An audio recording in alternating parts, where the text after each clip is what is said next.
மாதவம் ஏதும் செய்யவில்லை நான், மாதவம் ஏதும் செய்யவில்லை நான். குறி அறுத்து குருதியில் நனைந்து மரணம் கடந்து மங்கையானேன். மாதவம் ஏதும் செய்யவில்லை நான், குறி அறுத்து குருதியில் நனைந்து மரணம் கடந்து மங்கையானேன். கருவறை உனக்கில்லை நீ பெண்ணில்லை என்றீர்கள், நல்லது. கருவறை உனக்கில்லை நீ பெண்ணில்லை என்றீர்கள், நல்லது. ஆண்மையை அறுத்தெறிந்ததால் சந்ததிக்கு சமாதி கட்டிய பட்டு போன ஒற்றை மரம் நீ. வேர்கள் உள்ளவரை மட்டுமே விழுதுகள் உன்னை தாங்கும் என்றீர்கள், நல்லது. நீங்கள் கழிக்கும் எச்சங்களை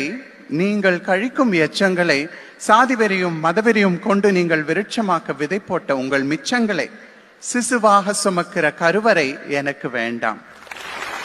நீங்கள் கழிக்கும் எச்சங்களை சாதிவெறியும் மதவெறியும் கொண்டு நீங்கள் விருட்சமாக்க விதை போட்ட உங்கள் மிச்சங்களை சிசுவாக சுமக்கிற கருவறை எனக்கு வேண்டாம். உங்கள் ஏற்றத்தாழ்வு எச்சங்களை சுமந்ததால் பாவம் அவள் கருவறை கழிவறையானது. என்னை இயற்கையின் பிழை என்று தாராளமாய் சொல்லிக் கொள்ளுங்கள். என்னை இயற்கையின் பிழை என்று தாராளமாய் சொல்லிக் கொள்ளுங்கள். நான் யார் என்பதை நானே அறிவேன். மதம் மறந்து சாதி துறந்து மறுக்கப்பட்டவர்கள் ஒன்று கூடி வாழும் வாழ்க்கையை வாழ முடியுமா உங்களால்? மதம் மறந்து சாதி துறந்து மறுக்கப்பட்டவர்கள் ஒன்று கூடி வாழும் வாழ்க்கையை வாழ முடியுமா உங்களால்? கருவில் சுமக்காமலேயே தாயாக முடியுமா உங்களால்? மார்முட்டி பசியாராமலேயே மகளாக முடியுமா உங்களால்? என்னால் முடியும், எங்களால் முடியும்.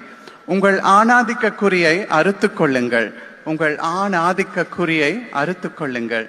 பிறகு சொல்லுங்கள் நான் பெண்ணில்லை என்று. நன்றி.